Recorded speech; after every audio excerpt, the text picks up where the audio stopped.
पश्चिम बंगाल एक बार फिर राजनीतिक हिंसा की आग में जल रहा है। नॉर्थ 24 परगना के मध्यम ग्राम में बीजेपी नेता और विपक्ष के नेता शुभेंदु अधिकारी के पर्सनल असिस्टेंट चंद्रनाथ रथ की गोली मारकर हत्या कर दी गई। लेकिन सवाल सिर्फ एक हत्या का नहीं है। सवाल यह है कि क्या बंगाल में चुनाव खत्म होने के बाद अब पोस्ट पोल वॉर शुरू हो चुका है।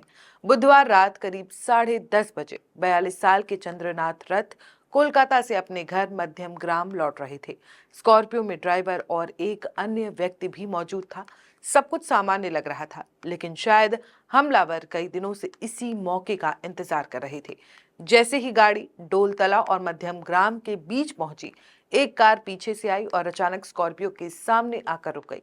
और फिर एक बाइक सवार हमलावर आया, हेलमेट पहने हुए, बाइक पर नंबर प्लेट नहीं, और उसने बेहद करीब से फायरिंग शुरू कर दी। 6 से 10 राउंड गोलियां चली। चंद्रनाथ रथ को 4 गोलियां लगी। 2 गोलियां सीने को चीरते हुए आर पार निकल गईं। एक गोली पेट में लगी। ड्राइवर बुद्धदेव बेरा भी घायल हो गया। हमलावर कुछ सेकंड में फरार हो गए और अस्पताल पहुंचने से पहले ही चंद्रनाथ रथ की मौत हो गई। अब इस हत्या ने बंगाल पुलिस और राजनीतिक गलियारों में एक बड़ा सवाल खड़ा कर दिया है। फॉरेंसिक जांच के शुरुआती इनपुट्स के मुताबिक हमलावरों ने ग्लॉक 47X जैसी मॉडर्न पिस्टल का इस्तेमाल किया। ये कोई देसी कट्टा या आम हथियार नहीं है। ऐसे हथियार आम अपराधियों के पास नहीं होते। यही वजह है कि शुरुआती जांच में इसे प्रोफेशनल शूटर्स का काम माना जा रहा है।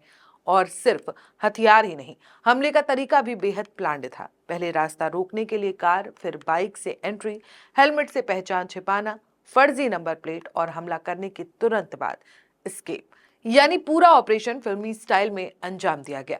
शुभेंदु अधिकारी ने दावा किया है कि यह हत्या अचानक नहीं हुई। उनके मुताबिक 2 से 3 दिनों तक चंद्रनाथ रथ की रेकी की गई, उनके मूवमेंट ट्रैक किए गए और फिर सही समय देखकर हमला किया गया। शुभेंदु अधिकारी ने इसे प्लान्ड पॉलिटिकल मर्डर बताया है। उन्होंने पार्टी कार्यकर्ताओं से शांति बनाए रखने की अपील की, लेकिन साथ ही कहा कि बीजेपी बंगाल में गुंडों की सफाई का अभियान शुरू करेगी। सबसे चौंकाने वाली बात यह है कि चंद्रनाथ रथ की हत्या के करीब 1 घंटे बाद बशीरहाट जिले में बीजेपी कार्यकर्ता रोहित रॉय पर भी फायरिंग हुई।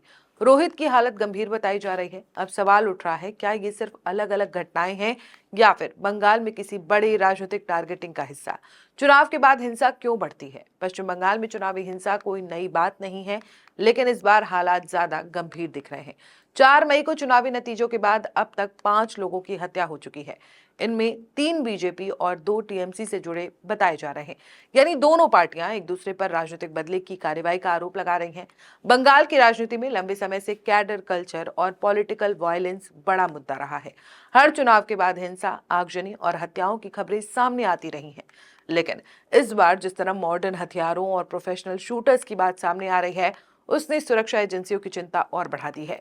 जहां बीजेपी ने सीधे तौर पर टीएमसी पर आरोप लगाए हैं, वहीं टीएमसी ने इन आरोपों को खारिज कर दिया है। टीएमसी ने बयान जारी कर कहा कि हम चंद्रनाथ रथ की निर्मम हत्या की निंदा करते हैं और कोर्ट की निगरानी में सीबीआई जांच की मांग करते हैं। टीएमसी ने यह भी कहा कि बीजेपी और टीएमसी दोनों के कार्यकर्ताओं की हत्याओं की निष्पक्ष जांच होनी चाहिए।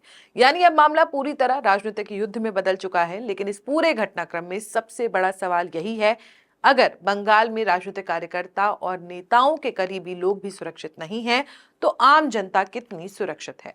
क्या बंगाल में चुनावी लोकतंत्र अब गन पॉलिटिक्स में बदलता जा रहा है? और क्या इस केस की जांच सिर्फ स्थानीय पुलिस करेगी या फिर मामला सीबीआई तक पहुंचेगा? क्योंकि जिस तरह से हमला किया गया, उसने साफ कर दिया है कि ये कोई सड़क छाप वारदात नहीं, बल्कि पूरी तैयारी के साथ किया गया ऑपरेशन था। फिलहाल police CCTV footage, forensic report और हमलावरों की लोकेशन ट्रैक करने में जुटी है। लेकिन बंगाल की राजनीति में इस हत्या ने एक नया तूफान खड़ा कर दिया है। अब देखना होगा, क्या ये मामला सिर्फ आरोप प्रत्यारोप तक सीमित रहेगा या फिर बंगाल की राजनीति में हिंसा के खिलाफ कोई बड़ी कार्रवाई देखने को मिलेगी। आप इस पूरे मामले को कैसे देखते हैं? कमेंट में जरूर बताएं। वीडियो पसंद आई हो तो वीडियो को लाइक, शेयर और चैनल को सब्सक्राइब जरूर करें।